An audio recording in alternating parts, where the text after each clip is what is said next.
l'idée, c'est que vous m'interrompez à n'importe quel moment. Si vous avez des questions, hein, voilà, vous me dites. On a fait le tour de table. Juste pour info, du coup, je vous rappelle ça parce que j'ai passé un petit peu de temps. On a monté un SoundCloud dans lequel on a des podcasts. Donc ça, vous retrouvez ça sur la page French Tech. Donc, si vous allez sur la page French Tech de LinkedIn, vous avez accès à plein de contenus. Et notamment, si vous allez sur SoundCloud directement, il y a un channel French Tech Atlantic Valley. Et notamment, il y a il y a plusieurs podcasts qui ont été faits avec des différents chefs d'entreprise du coin. Et il y a un podcast sur comment passer de l'idée au projet que j'ai réalisé et un deuxième qui est plutôt sur la levée de fonds. Donc, c'est plutôt le step up après, une fois que vous avez déjà de l'attraction, en fait, vous avez déjà un peu de chiffre d'affaires. Là, vous pouvez commencer à lever des fonds, soit en amorçage, soit plus gros. Après, derrière, tout va dépendre de votre traction, en fait, derrière. Et je vous invite à l'écouter, celui-là aussi, puisque du coup, je discute avec Saveria de Zer, qui, elle, gère Akiti Gestion, qui est un gros fonds d'investissement régional, qui c'est à peu près 200 millions d'euros de gestion, en gros, hein, donc c'est un gros truc, et qui participe à des levées de fonds comme nous pour Seven Shapes. Ils ont participé avec le fonds de co-investissement. Donc c'est un peu plus compliqué, mais du coup, ils ont co-investi avec d'autres investisseurs dans la levée de fonds de Seven Shapes, quoi, en gros. OK. Alors du coup, donc ça, j'ai fait. Je vais me remettre comme ça. Donc en fait, alors là, j'ai repris un peu les principales phases de financement pour une startup.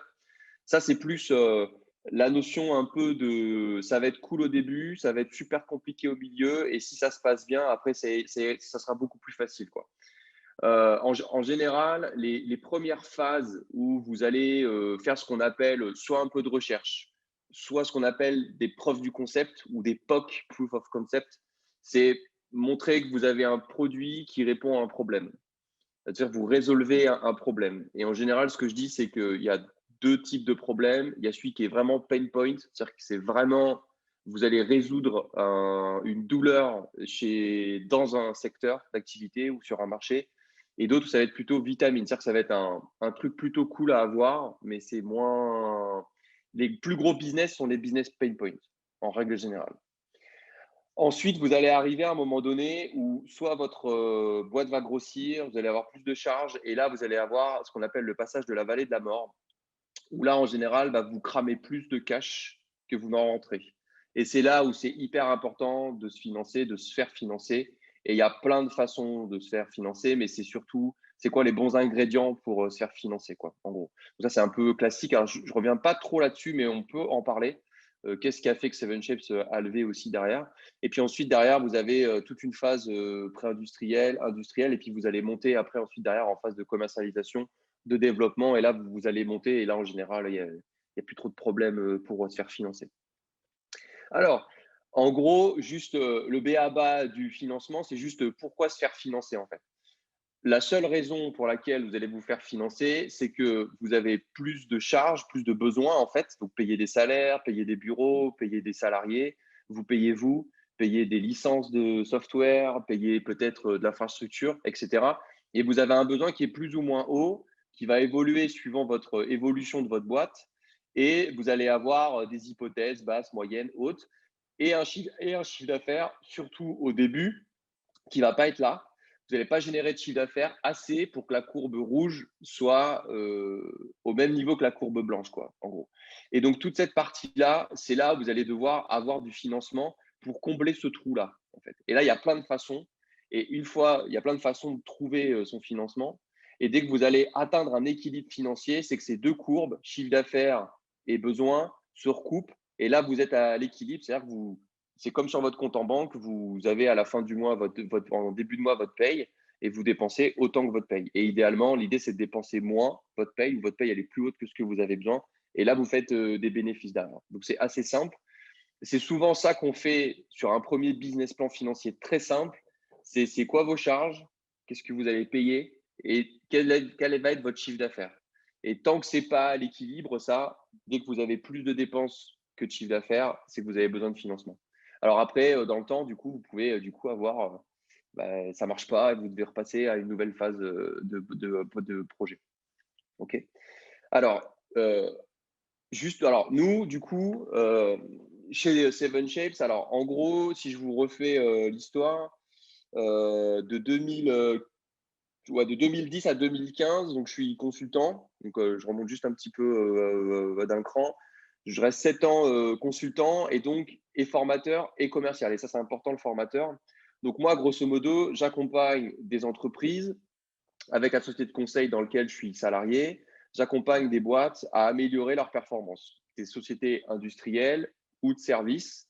Donc, ça peut être des grosses entreprises comme des Caterpillar, des Valeo, des Brinks, etc., ou des boîtes plus petites.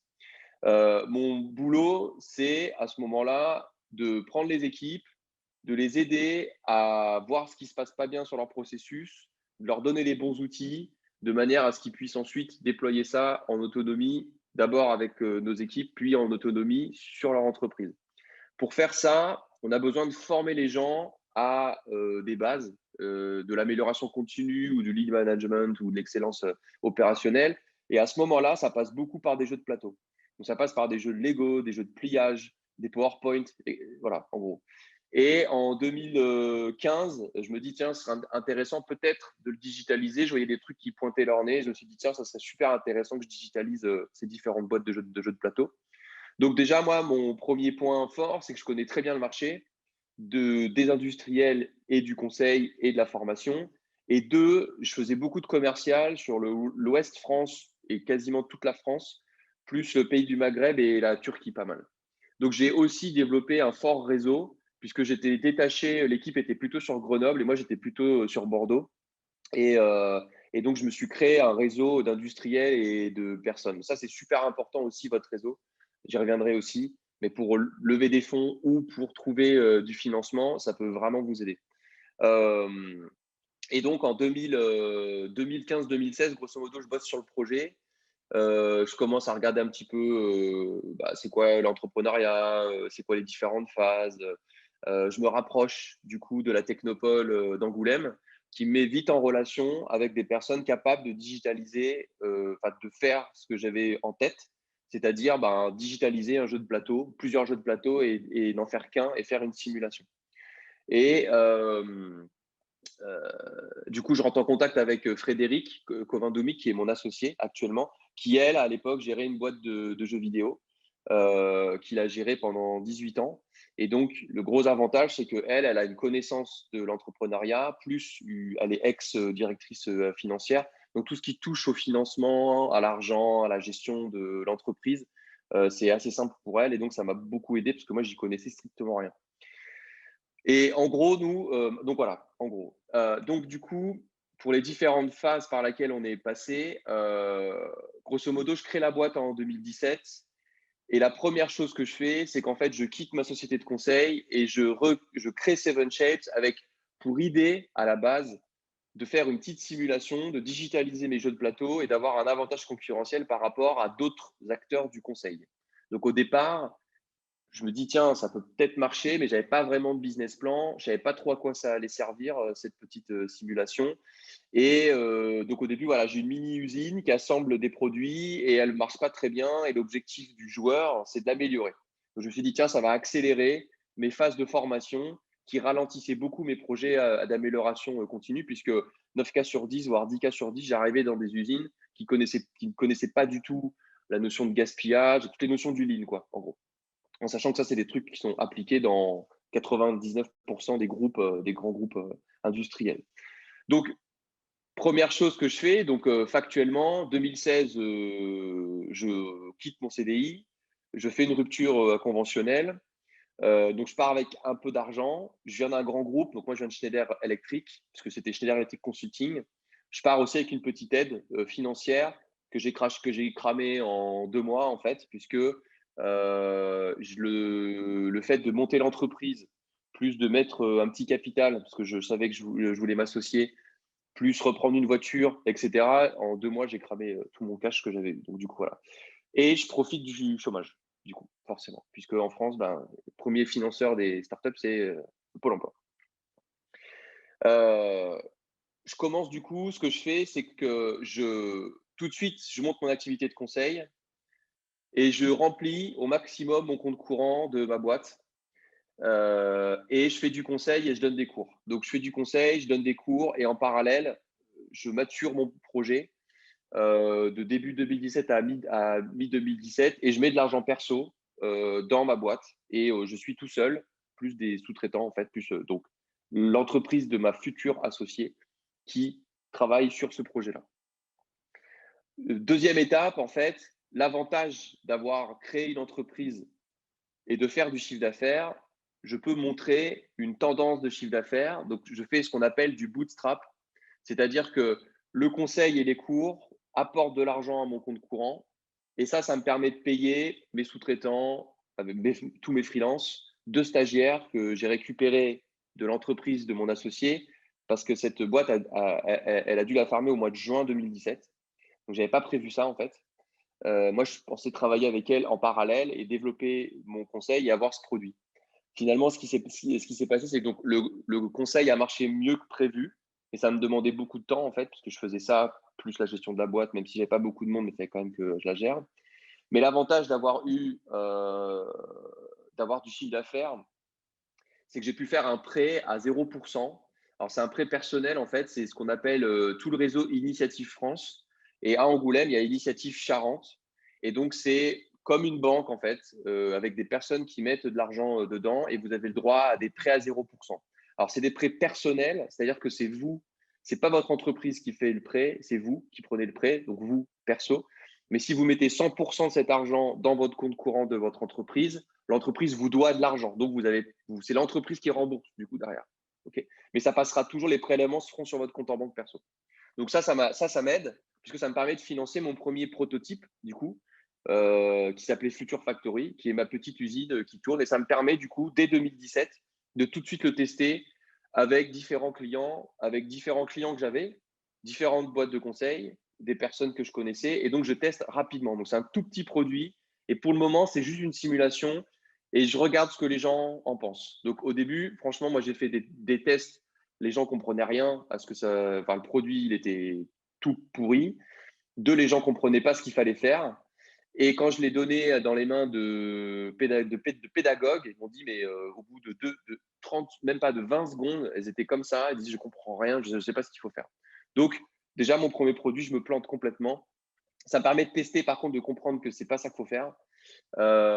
Mais ça, quand même, je trouve un peu d'argent pour financer. Et en parallèle, je continue le conseil qui me finance 85% de ma boîte, quoi, en gros. Si j'avais pas eu ça, j'aurais jamais pu démarrer, en fait, ou j'aurais été très, très lent.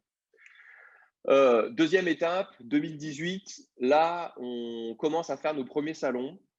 J'ai 5 personnes dans la boîte. Je commence à avoir une légère traction. Alors, c'est hyper léger, puisque globalement, à cette époque, Seven Shapes, ça fait à peu près 100 000 euros de chiffre d'affaires, mais 80%, c'est du conseil, quoi, en gros. Donc, fin 2018, j'ai dû générer à peu près entre 10 et 20 000 euros de chiffre d'affaires juste avec le produit qu'on a créé qui s'appelle la Seven Shapes School. Donc, qui est vraiment juste la partie formation et simulation. Et là, on passe sur, OK, on va appuyer notre simulation. En fait, là, on pivote et on se dit, mais on ne va pas être juste un outil pour former, qu'on va donner comme une licence. Ça va être carrément un parcours de formation et on va devenir un organisme de formation, même une école, et on va faire des parcours certifiants. Donc là, ça commence à maturer puisque le premier marché que je targetais en fait en 2017, c'était plutôt les PME et les ETI, les petites boîtes, quoi. On fait nos premiers salons et les deux marchés qui arrivent devant nous, les personnes qui viennent nous voir sur le salon, c'est les grands groupes et c'est les écoles. Parce que les écoles, ils veulent digitaliser mieux, en fait, parce qu'ils utilisent beaucoup de PowerPoint. Donc, le nec plus ultra de la formation dans le Lean, aujourd'hui encore, c'est le PowerPoint. Et les grands groupes, eux, ont des tonnes de PowerPoint et la rétention, elle est mauvaise, les gens n'y vont pas, il faut les forcer à y aller, etc. Donc, eux, ils cherchent des choses pas chères, simples, pour moderniser. On reste vitamine à ce moment-là, c'est-à-dire que c'est un truc cool à avoir et on sent qu'il y a l'aspect gamification, le fait d'apprendre facilement de façon ludique marche. Du coup, étant donné que je continue à faire du conseil, des cours, je fais un premier bilan qui est bon de ma boîte et ça me permet d'aller chercher, dans le cadre de la Seven Shapes School, pour continuer à développer le produit, une aide French Tech dans les 40 000 euros, une subvention région, prototype numérique de 75 000 euros à peu près, et un premier prêt bancaire en toute fin 2018, début 2019 de 100 000 euros à peu près. Ça, du coup, avec 5 personnes, ça crache très très vite quand même, hein, parce que c'est des gens, des ingénieurs, etc. Donc, grosso modo, j'ai à peu près 200 000 euros qui rentrent en sub, etc. Alors, ce qu'il faut savoir, c'est que les sub-régions, on pourra en discuter. Et j'ai rediscuté avec une personne de la région la semaine dernière.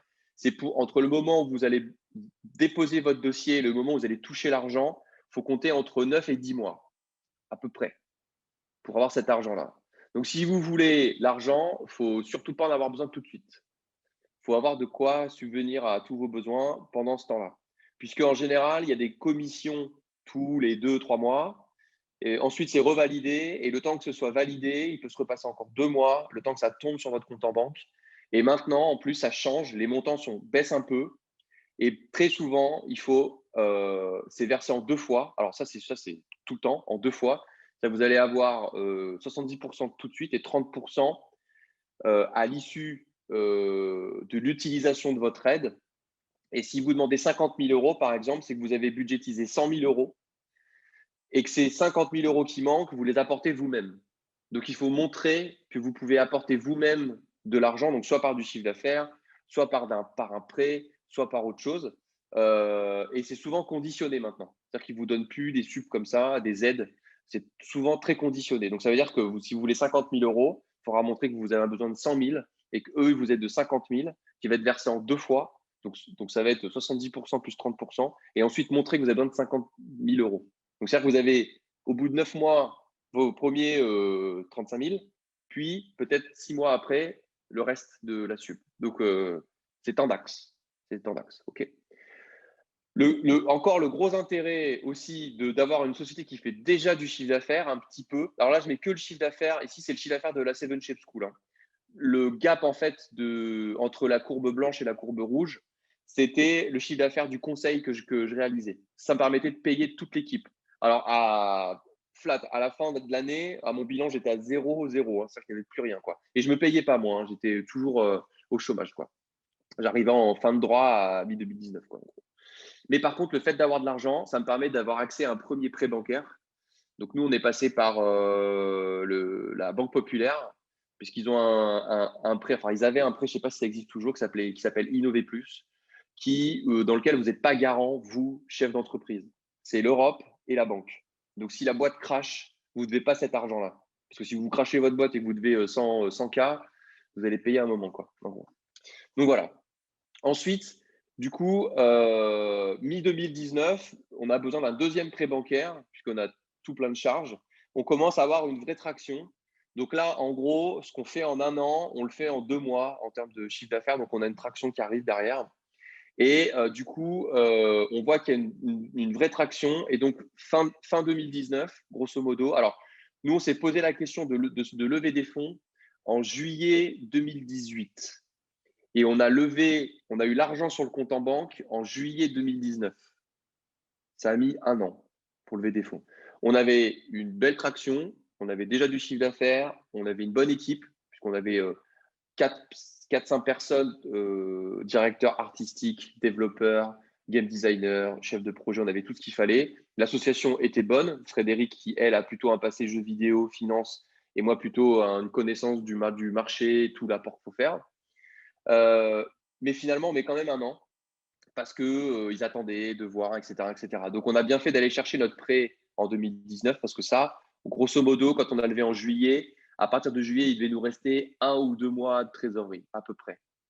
Mais on avait prévu, avant la levée, que ça allait prendre un an et qu'il nous fallait un an pour tenir. Donc, soit du prêt, soit du chiffre d'affaires. Donc, on a focus à mort sur le chiffre d'affaires, même si une levée de fonds vous défocus beaucoup de votre commercial, en fait. Donc, du coup, on lève environ un demi-million d'euros. C'est ce qu'on visait. On ne voulait pas lever plus, en fait, parce que sinon, ça nous diluait trop et ça faisait une valorisation un peu trop haute et c'était pas du tout, comment dire, la réalité. En fait, on n'avait pas besoin de lever ça. Et donc, du coup, en fait, ce qui se passe quand vous faites une levée de fonds, alors il y a toute la partie pitch, machin, etc. Vous pouvez vous faire aider par la région. Il y a des personnes qui sont là pour vous aider. Grosso modo, les 6 premiers mois, on est rentré dans ce processus-là. On est rentré en contact avec une vingtaine de fonds d'investissement. Il faut savoir qu'à cette époque, donc là, en fait, 2018, Seven Shape School, c'est 20 000 euros de chiffre d'affaires. 2019, on était déjà à 150 000. Et 2020, on était sur une traîne on a fait à peu près 1 million d'euros de chiffre d'affaires. Donc, on avait une grosse traction. Malgré ça, malgré la bonne équipe, ça a quand même mis un an. Parce que c'est compliqué de lever des fonds déjà en région. C'est plus compliqué. Et là, en ce moment, les tickets sont en train de baisser un peu, les valorisations sont en train de baisser un peu parce que c'était devenu un peu insane. C'était un peu à n'importe quoi, mais c'est un peu plus compliqué. Tout ce qui est amorçage aussi derrière, c'est un peu le problème qu'on est en train de traiter avec la French Tech. L'amorçage, c'est très risqué. C'est-à-dire que vous avez de la traction, mais pas encore de rentabilité.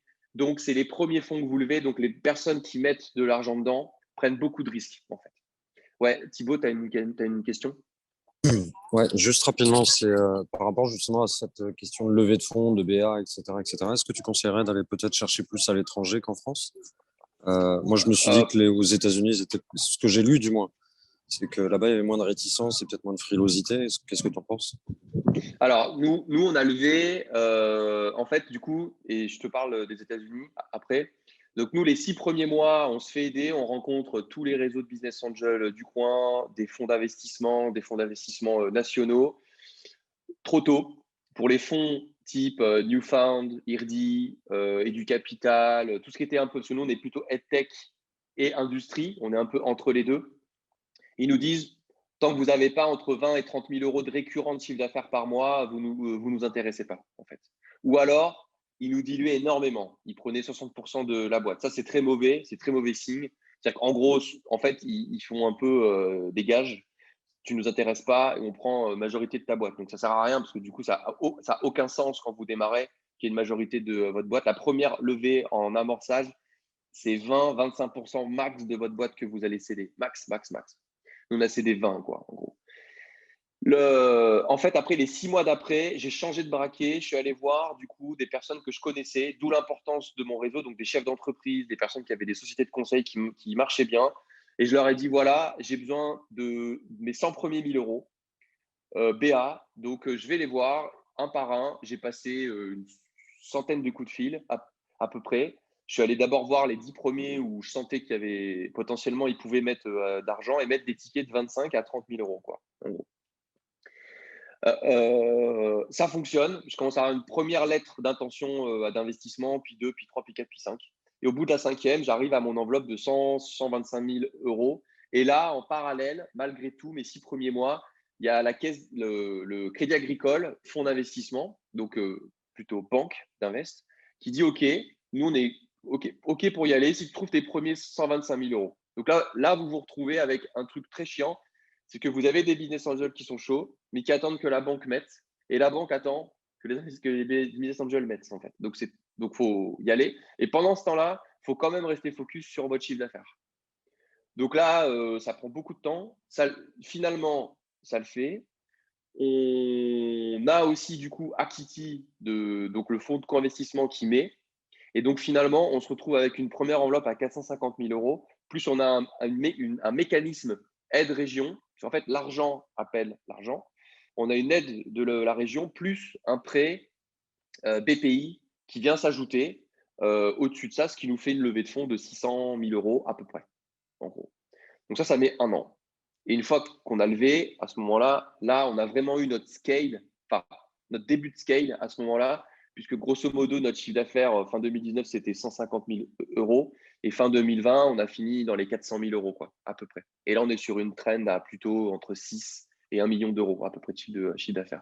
Donc, pour la question fonds d'investissement étrangers, alors, déjà, lever des fonds sans équipe, sans traction, sans user et sans preuve de marché, c'est impossible. C'est impossible. Enfin, si vous levez des fonds, c'est super compliqué. En fait, en France, les fonds d'invest dérisquent beaucoup. C'est-à-dire qu'ils veulent un, deux ou trois bilans à l'équilibre ou plus ou moins. Donc ça c'est compliqué à atteindre. Nous, on a atteint notre équilibre fin 2020. Et vu que là, on a augmenté notre burn rate, en fait, on est à une dizaine de personnes. Du coup, en fait, notre besoin, il est remonté. Donc, notre point d'équilibre, il est plus haut en termes de chiffre d'affaires. Il est plutôt à 600 000 euros, quoi. Donc, on devrait l'atteindre. Mais c'est tendax parce qu'il y a eu le Covid quand même. Donc, c'est un petit peu joué. Mais c'est un peu plus tendu, quoi. Donc, lever des fonds à l'étranger, si c'est des Américains, déjà, il y a de très grandes chances qu'ils veuillent que tu mettes ta boîte aux States, déjà. Puisque nous, on a fait un incubateur startup EdTech Boston. Et il nous disait en gros, si vous voulez aller aux États-Unis, il faudra lever avec des fonds américains. Et deux, il faudra déjà être gros sur le marché Europe.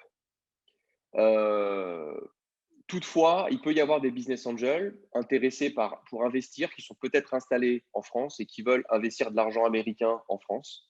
Possible. Il y a peut-être des mécaniques aussi de défiscalisation. Ça, j'en sais rien. Je ne sais pas exactement comment ça marche. Si tu as des touches, vas-y. Mais par contre, les term sheets, c'est-à-dire le pacte d'associés avec des Américains, à mon avis, ça doit être un petit peu coton. Je pense qu'il y a des conditions de sortie beaucoup plus hardcore que des pactes français. Mais encore une fois, je n'ai pas levé avec des fonds étrangers, moi. Donc, je ne sais pas où est-ce que tu en es après toi, mais Non, non, je suis juste en contact avec différents BA aux États-Unis qui m'ont l'air beaucoup plus. Mais je n'ai pas de traction encore, tu vois. Enfin, bref, je vais pas, on en ouais, reparlera peut-être en aparté. On verra. ouais, c'est ça en fait. En fait, alors, d'expérience, du coup, parce que nous, là, du coup, maintenant, pour l'histoire d'après, maintenant, on se dit qu'en fait, on va sûrement aller vers une série A. Et je vous réexplique un peu les différents schémas, mais vers une série A, c'est-à-dire que vous avez déjà votre product market fit, c'est-à-dire qu'il y a un produit qui répond à un besoin de marché. Il y a une traction, il y a des users, vous avez du chiffre d'affaires. On a atteint notre récurrence de entre 25 et 40 cas par mois, à peu près de chiffre d'affaires. Et maintenant, on a besoin de lever des fonds pour aller plus vite sur le marché, pour inonder l'Allemagne, l'Angleterre, les pays nordiques. Donc, nous, on travaille déjà on a des partenariats en Turquie, en Inde, pays nordiques, le Québec, le Canada, etc.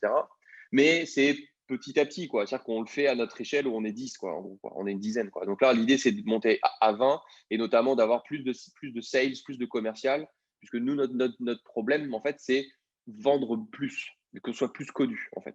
Donc, ça passe par du growth hacking, ça passe par des commerciaux, en fait, tout simplement, pour aller un petit peu plus loin derrière, quoi, en gros. Donc, en gros, les étapes par lesquelles vous allez passer, c'est. Alors, je reviendrai sur le slide d'avant, mais en règle générale, tant que vous n'avez pas vraiment un produit qui vous permet de tester votre marché facilement, déjà, premier conseil, limitez vos investissements de départ.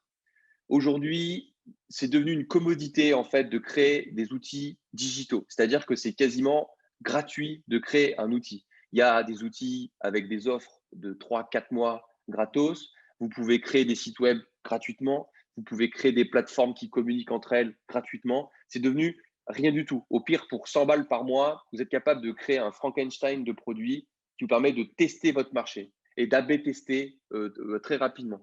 Donc là, je crois que c'est avec Samuel, je pense que d'AB tester très vite, c'est hyper intéressant. Et l'AB test, mais vous en reparlerez sûrement dans comment tester le projet, mais vous avez une cible, vous envoyez à 50% de votre cible votre version A de votre produit et 50% de votre cible la version B de votre produit. Et vous regardez comment ça réagit.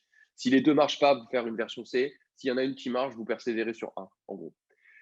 Dans tous les cas, en termes de financement, la première chose en général, c'est ce qu'on appelle le love money, c'est-à-dire de l'argent de personnes que vous connaissez qui vont mettre de l'argent dans votre boîte, mais c'est de l'argent qu'ils vont perdre en fait. Ils mettent 2000 balles, 10 000 balles, 15 000 balles, suivant la capacité de la personne. Mais cet argent-là sera perdu en fait. Il faut partir du principe où la personne, elle ne le récupérera pas, du moins à court terme, mais peut-être un petit peu plus tard. Ensuite, vous pouvez évidemment mettre votre argent personnel dans votre. Voilà, moi, j'ai mis quasiment 100% de mes économies dans ma boîte pour payer plein de choses. Parce que quand on dit on met votre argent perso, c'est pas forcément mettre votre argent perso dans l'entreprise. C'est vous allez utiliser vos économies pour payer les factures, les impôts, etc. Parce que vous pouvez pas vous payer, quoi, en gros. Et après, un truc que moi j'aime bien, c'est le bootstrap. C'est-à-dire que vous allez avoir une activité qui permet de financer votre activité kiff, votre projet. Et donc là, du coup, ben, vous allez bosser sur le projet en parallèle et donc idéalement, essayer d'avoir une activité en relation avec, le produit que vous faites. Donc HV Corp, par exemple, ça, à mon avis, c'est un petit peu ce que vous faites, quoi. Ensuite, dès que vous commencez, alors après, le plus rapidement possible, et là, il ne faut vraiment pas perdre de temps, c'est montrer qu'il y a soit une traction, vous avez des utilisateurs qui s'inscrivent et il y a des indicateurs qui montrent factuellement que ça intéresse, soit vous avez du chiffre d'affaires. Ça, c'est la meilleure preuve de votre marché, c'est que les gens payent pour votre offre, en fait. S'ils payent, c'est que vous résolvez un problème. Dès que vous avez un peu d'argent ou un peu de traction, vous pouvez aller sur de la subvention. Argent, vous avez du chiffre d'affaires, vous pouvez aller avec une banque. Donc là, il faut être super copain avec votre banquier. Les banques sont souvent là pour vous aider, très souvent. Il y a plein de mécanismes. Ils peuvent risquer aussi, il n'y a pas trop de soucis. Et vous pouvez vous délester, c'est-à-dire ne pas être garant. Ça, c'est possible. Ensuite, il y a le troisième truc, c'est le crowdfunding. Ça peut marcher aussi. Alors, crowdfunding, ça marche plutôt pour des produits B2C, je pense, donc plutôt pour le segment customer, donc pour tout le monde, plutôt que sur du B2B. Crowdfunding sur du B2B, moi, je l'ai jamais trop vu. C'est-à-dire que c'est des entreprises qui vont mettre de l'argent. Ça marche pas en fait. Enfin, je pense pas que ça marche, quoi. En tout cas, moi, j'ai jamais vu. Et ensuite, n'hésitez pas à aller chercher un maximum d'aide ou de moyens qui vous permettent de gagner de l'argent. Donc, le statut jeune entreprise innovante, du crédit d'impôt, innovation, tout ce qui peut vous faire baisser vos charges. Ça, c'est pareil, c'est que ça vous permet de vous financer. Ensuite, la phase 3, ça va être du coup la phase d'amorçage. Vous avez du chiffre d'affaires, vous avez une petite traction. Là, à ce moment-là, c'est ce qu'on va appeler de l'amorçage. Donc là, vous pouvez aller voir des réseaux de business angel, des banques d'investissement, des personnes en titre perso qui peuvent mettre de l'argent, des personnes qui ont revendu leur boîte, qui ont de l'argent personnel ou des family office qui mettent de l'argent dans votre boîte. Et en général, les montants d'amorçage, c'est entre 400 et 1 million d'euros, quoi, en gros. Ici, on va être sur des besoins de 50 à 500 000 euros, à peu près. Ça, vous pouvez aller chercher ça assez simplement, en fait. Enfin, voilà, mais il faut des métriques, quoi.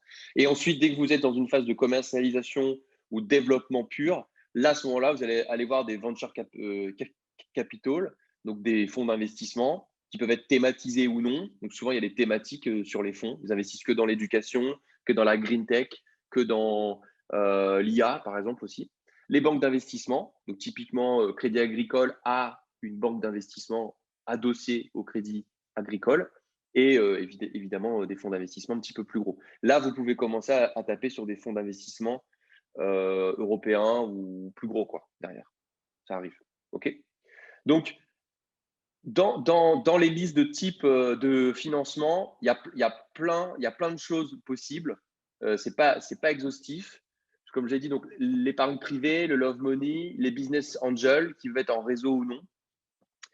Les organismes locaux, comme les réseaux Initiative France, en général, ils peuvent faire des prêts, des crédits à 0%. Et c'est assez flexible si vous avez si c'est compliqué pour rembourser le prêt. Il y a aussi tout ce qui est concours. Ça peut marcher. Alors, nous, on ne fait plus de concours depuis déjà un bon moment parce que c'est un peu comme le loto, quoi. C'est-à-dire que vous avez beau avoir un super pitch, un super produit, si c'est un concours qui se fait avec une grosse boîte parisienne, machin, il y a 99% de chances que ce soit une boîte parisienne qui gagne, quoi, en gros, quoi. Moi, j'ai constaté ça. Et dans le bureau, c'est marqué qu'on ne fait plus du tout de concours parce que c'est trop de temps et ça vous défocus beaucoup de votre marché. Vraiment du commercial pur, quoi. Crowdfunding, donc plutôt pour le B2C et tout ce qui est VC, plutôt en phase de série A, puisqu'en général, les VC français, aujourd'hui, ils veulent au moins un ou deux bilans, enfin 2 ou 3 bilans à l'équilibre de votre boîte et de votre projet. Et ils dérisquent beaucoup, beaucoup, beaucoup, beaucoup. Donc les valos ont baissé, les tickets ont baissé. Voilà, mais c'est toujours intéressant de rentrer en contact assez tôt avec eux pour comprendre les règles du jeu, déjà, ces règles-là, et vous aiguiller ailleurs, quoi. OK. Et ensuite, il y a les banques d'investissement. Mais le réseau, ça le fait grave. Ça le fait grave. À tout niveau. perso, entreprise, technopole, région. Il ne faut pas négliger son réseau. Il ne faut vraiment pas négliger. C'est super important. Et ça passe par des SPN, des French Tech, ça passe par plein. D'y aller, de rencontrer, d'aller discuter, d'aller voir les gens. Les gens sont dispo pour ça aussi dans les technopoles. Vous pouvez y aller, c'est ouvert, quoi. Vous pouvez prendre des rendez-vous. Au SPN, vous pouvez y aller aussi à Cobalt, sur Poitiers. Hop, il n'y a pas de problème. C'est vraiment fait pour ça, quoi. Il faut vraiment pas rester isolé. Ouais. C'est une belle conclusion, Voilà. Julien. Exactement. Merci à tous. J'espère que ça vous a plu.